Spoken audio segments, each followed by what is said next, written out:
물리천문학부 천문전공 초기우주천체연구단 임명신 교수입니다.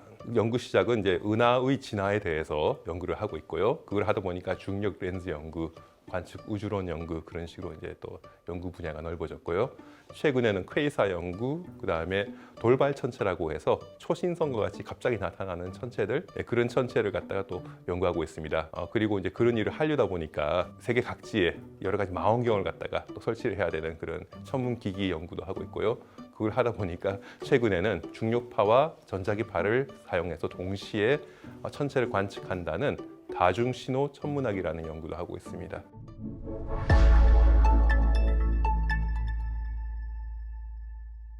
안녕하세요. 서울대학교 초기우주천체연구단 박사과정 현민희입니다. 같은 연구실의 백승학입니다. 저희는 초기우주천체연구단이라고 말씀을 드렸잖아요. 초기우주에 있는 정말 흥미로운 천체들에 대해서 다양한 분야를 저희 팀원들이 연구를 하고 있는데요. 예를 들어서 거대 은하 안에 있는 초거대 질량 블랙홀들을 연구하는 굉장히 옛날 우주, 예를 들어서 우주 나이가 9억 년 뭐 이렇게 되는 시기에 블랙홀을 연구하는 친구도 있고, 또 그 은하단, 은하들이 가족처럼 이렇게 모여서 사는 은하단 같은 초기 우주의 은하단도 연구를 하고 있고요. 제 경우에는 이런 초기 우주 은하단, 알려지지 않은 은하단들을 먼저 찾는 연구를 하고, 그리고 그런 은하단 안에서 은하들이 어떤 식으로 서로 막 찌지고 뽑고 하면서 성장을 해 나가는지, 그런 별 탄생을 어떻게 하는지 이런 분야를 연구를 주로 하고 있습니다. 이 외에도 중력 렌즈 천체 같은 것도 연구를 하기도 하고요.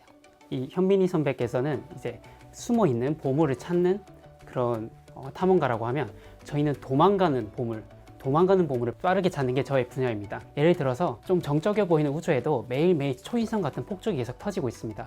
이때 초신성의 초기 광도 곡선을 얻음으로써 저희는 그 어떤 친구가 이 초신성을 발생했는가 이걸 알 수 있어요. 그래서 저희는 초신성이 발생할 법한 그런 은하들을 매일매일 감시를 해야 됩니다. 하지만 우리에게 주어진 밤은 단 하루밖에 없습니다. 그래서 우리는 전 세계 각지에 있는 다양한 곳에 밤을 빌려서 이 은하를 매번 감시를 하고 그 초신성의 초기 광도 곡선을 얻어 어떻게 폭발하는지, 어떤 친구가 이게 폭발하게 됐는지, 그리고 궁극적으로 우주를 재는 그런 줄자를 정확하게 얻음으로써 우주의 역사를 알고자 합니다.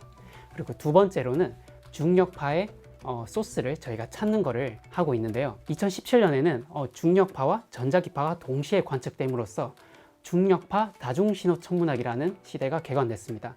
이때 이 중력파에 대응되는 빛 신호는 굉장히 빠르게 어두워지기 때문에 저희는 이것을 빨리 찾아야 다른 관측소나 다양한 파장대와 다양한 방식의 관측이 수행되어야 됩니다.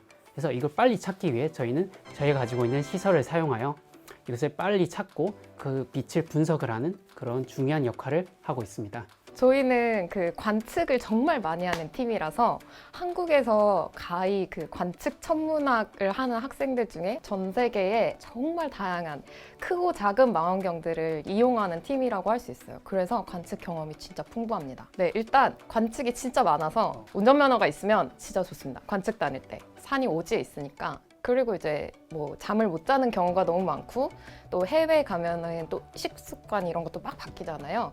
그래서 잠도 좀 자유롭게 밤낮 적응을 하는 학생들과 아무거나 먹어도 돌도 씹어 먹어도 되는 학생들, 적응력이 빠른 학생들이 좋을 것 같습니다. 체력 짱짱한. 저희가 오지에 관측을 굉장히 많이 갑니다. 그래서 식습관도 힘들고 밤낮도 바뀌고, 그다음에 관측을 하면은 이게 1분당 수십만 원에서 수백만 원, 수천만 원 되는 관측이 많아서 굉장히 예민한 상황에 있기 때문에 다양한 사람들과 둥글둥글하게 잘 지내며 관측을 수행할 수 있는 그런 강철 멘탈을 가진 그런 후배님이 오시면 저희가 매우 추천드릴 수 있을 것 같습니다. 오세요. 들어와. 일단 공동묘지. 불빛이 없는 곳이 짱입니다, 여러분. 왜냐면 천문대들이 괜히 산 위에 있는 게 아니에요. 제가 공동묘지에 한번 가봤는데 그쪽에 은하수가 쫙 펼쳐져 있는 거예요. 뭔가 촉촉촉 유성우 같은 게 떨어지는 거예요. 다음부터는 이제 여기 좋은 사람 있으면 데려가 봐야겠다 하고 그런 결심을 한 기억이 있습니다. 네. 또 관측 가서 에피소드가 진짜 저희는 너무너무 많은데 그 중에서도 약간 우즈베키스탄에 마이다낙 천문대가 있어요.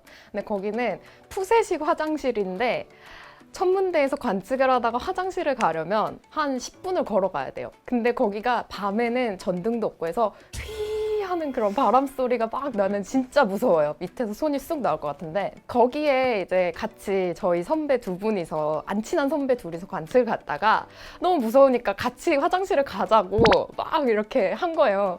둘이 남녀분이었어요, 심지어. 맞아. 그래가지고 앞에서 서로 노래를 불러주면서 그 우즈베키스탄은 또 이제 탈이 진짜 잘 나거든요. 저희랑 음식도 잘 안 맞고 또 상하기도 쉬워서 둘 다 이렇게 좀 과한 이 배탈이 나가지고 앞에서 서로 이렇게 지켜주면서 텄다고 하더라고요. 네. 부부도 터기도 힘든. 그렇죠. 부부도 트기 힘드는 그걸 텄다고 하더라고요. 뭐 그런 것도 있고 저는 이제 사슴도 들이받고 차로 그런 일도 있었고 뭐 비행기 놓치는 일 너무나도 많습니다. 천문대 스탑 되는 일. 네. 더 풀 수 있으면 좋겠네요. 해야겠다. 이거 좀 하셔야 됩니다. 섭외하십시오. 네, 뭐 우주에는 옛날부터 좀 관심 갖고 있었고요. 우주 자체는 어릴 때부터 뭔가 만화 영화나 그런 걸 보면서 아주 신비로운 곳이라고 생각해서 관심을 가졌었고요. 우연한 계기에 이제 과학 서적을 접하게 되면서 특히 우주에 대한 과학 서적을 접하게 되면서 우주에 더 관심을 갖게 되었습니다. 은하 진화 연구를 하게 된 계기는 제가 박사 과정을 갔다가 미국에 있는 존스 홉킨스 대학이라는 곳에서 하게 됐는데 그때 이제 유학을 간 것이 1990년이었어요. 그때가 언제였냐면 허블 우주망원경이라는 그런 우주망원경이 발사가 되는 해예요. 때마침 그 존스 홉킨스 대학에는 그 허블 우주망원경을 운영하는 우주망원경 연구소라는 연구소가 있었고요. 그래서 허블 우주망원경이 무엇을 할 수 있느냐 했을 때 그동안에 사람들이 보지 못했던 세밀한 우주의 모습을 볼 수 있는 것이었어요. 우주에는 수많은 은하가 있는데 은하는 너무 멀리 떨어져 있어서 은하의 모습을 갖다가 제대로 파악을 못했거든요. 멀리 있는 은하 같은 경우에는 존스 홉킨스 대학으로 유학을 가면서 허블 우주망원경을 사용할 수 있겠다. 때마침 그런 곳으로 갔기 때문에 제가 이제 은하 진화 연구를 시작하게 되었습니다. 저희가 제 지도 교수님이 어떤 지도 교수님이셨냐면 허블 우주망원경을 가지고 은하를 연구하는 그 가장 큰 연구팀의 그 책임자셨어요. 그래서 존스 홉킨스 대학의 연구진뿐만 아니라 케임브리지 대학이라든가 아니면 버클리 대학이라든가 여러 곳에 있는 연구진들하고 공동 연구를 했었는데 그런 공동 연구 회의를 제가 처음으로 가게 됐어요. 그렇게 되면 많은 사람들이 왔죠. 그러니까 교수님들도 그렇고 그다음에 대학원생들도 그렇고 포스닥 연구원도 그렇고. 그래서 저는 그래도 사람들을 많이 사귀어야 또 알게 돼야 되니까 만만한 대학원생들하고 얘기를 많이 했고요. 그랬는데 어느 젊은 그런 사람이 한 있더라고요. 그 대학원생들이란 격이 없이 대화를 나누고 있으니까 가서 얘기를 했고 너 대학원생이지? 그랬더니 아니다 나는 교수님이라고 애리조나 대학의 교수님이셨어요. 예. 그래서 좀 참피를 당했던 기억이 있는데요. 그 이후로는 제가 이제 사람들하고 얘기할 때 사람의 직책이라든가 그런 걸 넘겨주지 않고 무슨 일을 하시냐, 어떤 직책이냐를 먼저 물어보는 습관이 생겼습니다. 지금도 이제 그분하고는 최근에 우연히 다른 공동 연구를 하게 되는 그런 계기가 있어가지고 오래간만에 또 만나서 또 재미있게 이제 연구를 같이 하고 있습니다. 저희 교수님의 포켓몬 도감을 완성해 주세요. 포켓몬 상식 모집 중 많이 오세요. 많이 오세요. 제발.